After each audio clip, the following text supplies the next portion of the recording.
And as I went on in school, off and on, I would take a music class here and a lesson there and a music class here and a lesson there. My music runs in the family on both sides. I started on pots and pans.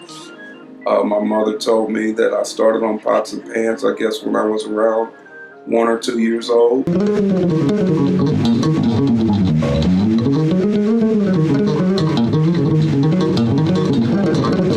I got to the place where I could listen to music and play it. Started playing bass guitar at 12, started playing organ at 18, and also started writing songs around that time.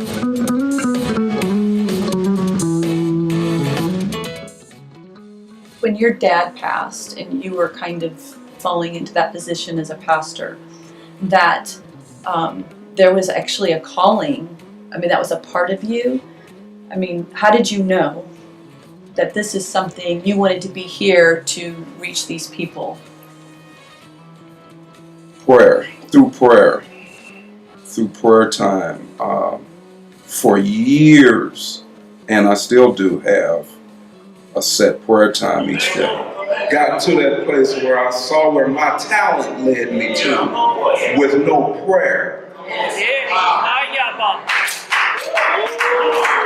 Got to the place where I saw how God and prayer as my focus could work with my talent. And I enjoyed that part more than just riding on my talent. I knew I could play the bass good. I knew I could play the drums good. I wasn't singing all that much then. I wasn't writing music.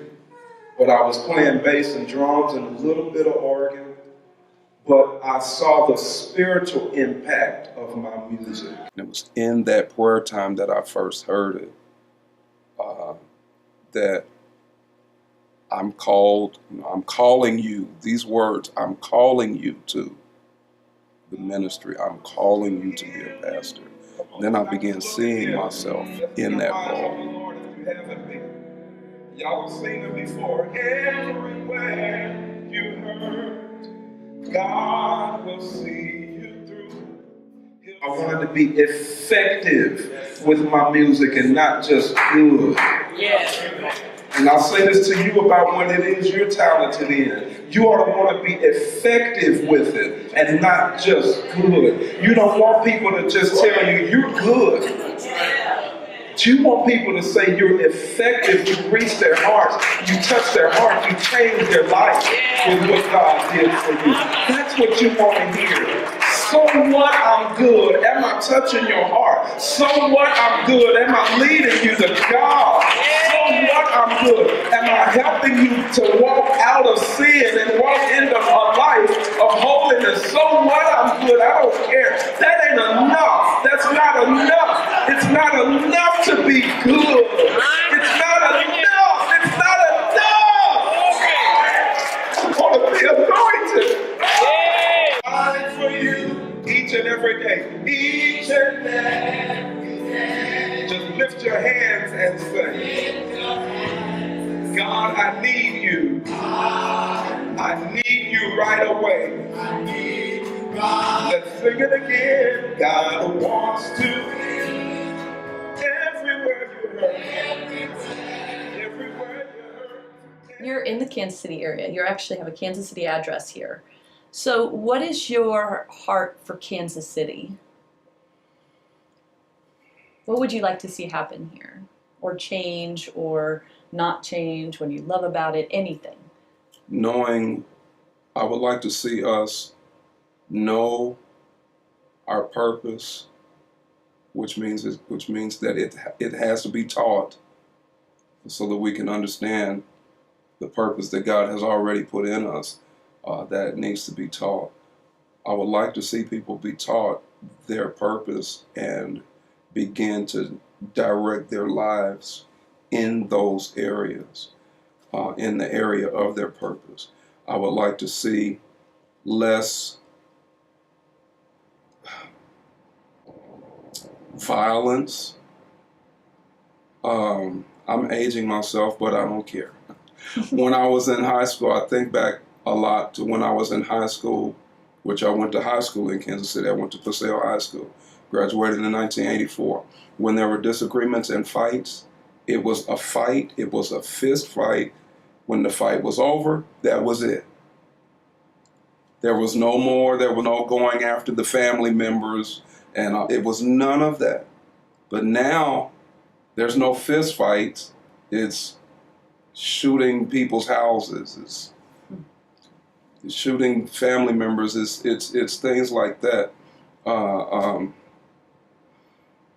would like to see a lot less of that. And I just spoke with a minister yesterday who was planning an event at the Plaza Fountain in March, and I'm going to be a part of that event. Kind of to go along with that. I would like to see racial togetherness. I would like to see more racial unity. And I think it would be real nice if it started with churches. Yes. If we could have some of that, some racial unity and togetherness and conversations and discussions. To help us all get a better understanding of each other, get a better understanding that we're all God's children and we're all brothers and sisters in Christ. So those are... Very cool. So tell me about your family. In June the 6th, we will be married 25 years. Oh, congratulations. My wife and I, Rhonda Newton. She is a registered nurse, and she's also an entrepreneur. Incredible wife, incredible lady. Between us, we have 5 children. Our oldest son is in the Navy. He is currently in Africa right now. He's in the Navy. We have 2 other sons, Brandon, and my son, Brandon, he's in West Virginia. I have a daughter here, Kirsten. Is doing real good on her job. My son Keith, he's doing real good. You have to hear him sing. You've not heard my son sing, but he is awesome singer. Would love and to. Our youngest is Emerald, who is at Northwest Missouri State. She's a junior there at Northwest Missouri. But I don't even know who that is. You need to show me who that is. I'm like, Chick Corea, and yes, you know who that is. But I got to a place where I got bored with the fact that I had a good ear. So I started going to Penn Valley. I was already playing drums, bass, and keyboard. But then I started taking classes at Penn Valley. I still remember 1986 was my first class. I took a beginning piano class because I wanted to learn how to read. Took the class, I cheated. The teacher would play the song, have the students play the song, and I'm playing, and they're reading, and I'm playing the song looking at everybody. And the teacher was on me for the whole semester. You had one of the hardest types to teach, yes. He was That's why we take the keyboard away from you.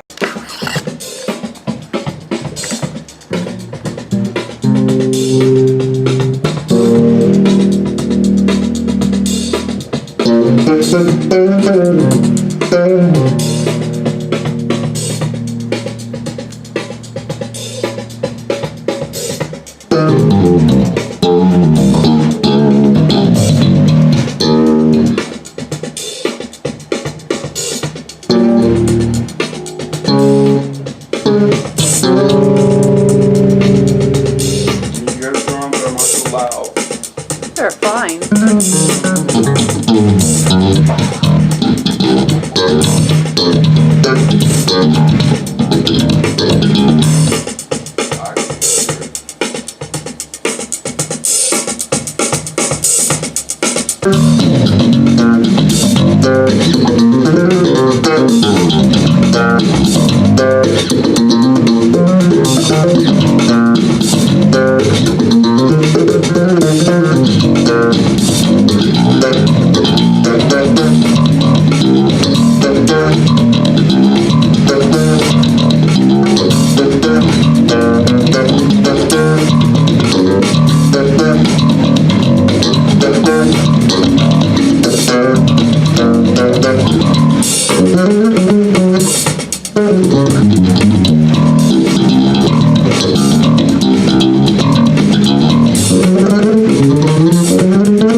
Thank